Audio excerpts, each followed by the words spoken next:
शेतकरी मित्रांनो, आज दिनांक 16/1/2026 आज अर्धापूर या ठिकाणी श्री अंकुश पाटील कृषी तंत्रज्ञान या विषयावर जे दिवसभराचं व्याख्यान चाललं, या ठिकाणी व्याख्यान ऐकण्यासाठी फार दूरदूरून शेतकरी आले होते.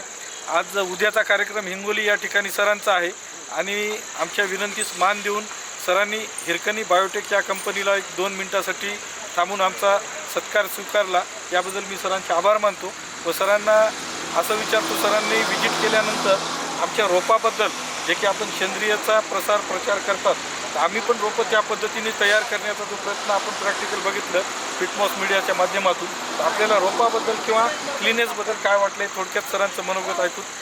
नमस्कार शेतकरी बंधूंनो, देशमुख सरांच्या विनंतीनं आज हिरकणी जी काय केळीची टिशू जे रोपं बनवले जातात तिथं आज मी भेट देण्यासाठी आम्ही सर्व शेतकरी आलो.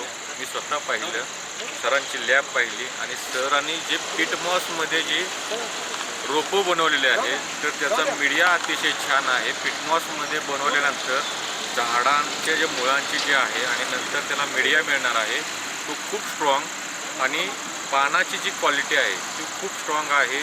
ही रोपं व्हायरसला बळी पडणारी नाहीत आणि अतिशय सर्व नर्सरी पाहिली शेतकऱ्यांनी ही रोपं वापरण्यास काहीही अडचण नाही असं माझं मत आहे.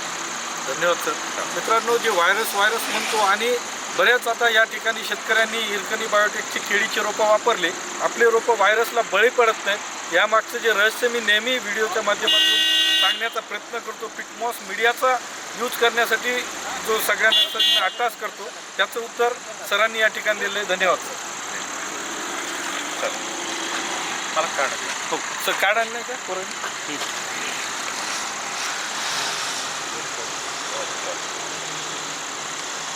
ऑलरेडी